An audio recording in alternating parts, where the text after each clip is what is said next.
The current 2025 generation of Toyota RAV4 is already dominating in their segment, but when the 2026 Toyota RAV4 officially comes out and hits the streets and dealerships, it is going to absolutely take over, and here's why. Did you know that part of Toyota's standard safety equipment on the new RAV4, aside from the latest Toyota Safety Sense 4.0, is an integrated drive recorder, which essentially is a dash camera for added security and added peace of mind. It has been the most anticipated new generation and redesign probably in Toyota's history, coming in at electrified only models. You got the HEV, PHEV, the latest and best hybrid powertrain systems coming, the 5th generation and the 6th generation for the plug-in hybrid powertrains. We also have the latest and absolute best Toyota Safety Sense coming, which is 4.0, and the latest debuted in the RAV4 Arena software, which is self-learning and has a lot of AI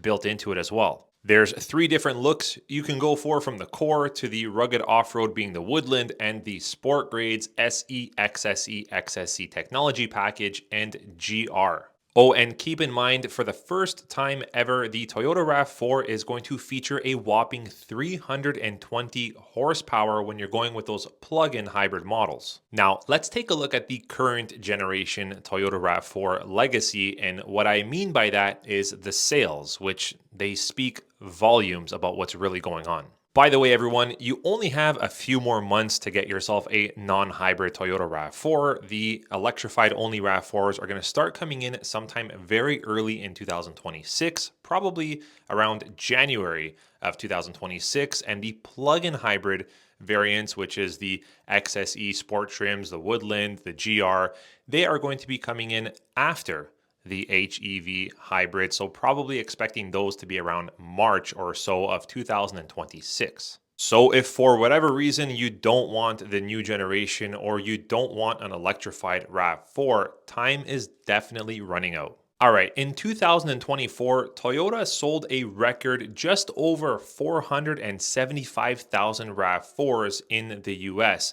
making it its best year ever and making it a top-selling non-pickup vehicle in America. In the first half of 2024 alone, Toyota logged 248,000 units sold. That's a 33% increase over the prior year. And in terms of electrified models for the RAV4, the hybrid and the plug-in hybrid models accounted for over 52% of the RAV4 sales last year. This is all before the full electrified model and lineup of the Toyota RAV4 is rolling out. In Canada, Toyota RAV4 dominated the market with 77,556 units sold in 2024, the best-selling passenger vehicle across all segments. Aside from the plug-in hybrid Toyota RAV4, we do have some horsepower and efficiency improvements on the HEV versions when you're going with the front-wheel drive 26 Toyota RAV4, which unfortunately right now is not available in Canada.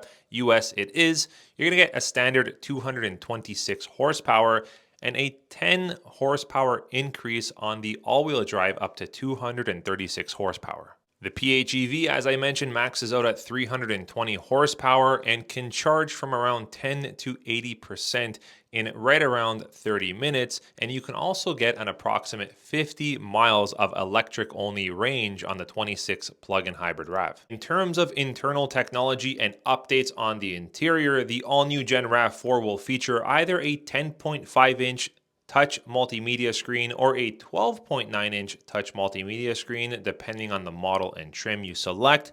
They will also come standard with a 12.3-inch digital gauge cluster and wireless Apple CarPlay and Android Auto with over-the-air update support via Toyota's all-new debuted Arena platform. In general, the Toyota RAV4, whether it's the 25 generation or the all-new 26, has proven popularity, electrified versatility, modern tech and safety, and a strong all-wheel drive appeal. Combine that with the super high demand of these Toyota RAV4s, whether hybrid or not, and the insane resale value. The Toyota RAV4 is one of the slowest depreciating all-wheel drive SUVs that I've ever heard about. The retention of value is just shocking. If you don't believe me, take a look for yourself. Go up and search a couple-year-old Toyota RAV4 hybrid, non-hybrid, plug-in hybrid.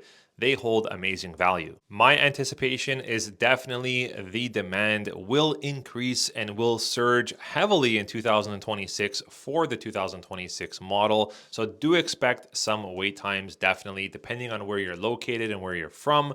The wait times and lead time to get your hands on a RAV4 will differ. If you have any questions about that, you can leave them in the comment section below, and I'll do my best to answer them. I hope you guys enjoyed this video and review about the amazing value proposition of these new generation Toyota RAV4s, pricing aside. Now, I know some of you might be thinking about pricing. What's going to happen with the pricing? Is it going to stay the same, go down, go up? Yes, I definitely am going to anticipate a price increase, probably around 5 to 7% roughly of what the current generation RAV4 is for the hybrids and plug-in hybrids. I did do a few videos on what I expect the pricing to be model by model. I'll leave a link in the description below. You guys can check it out later on just to kind of see what we're thinking the pricing is going to be. It should be released sometime towards the end of this year officially, so make sure you guys stay tuned to the channel.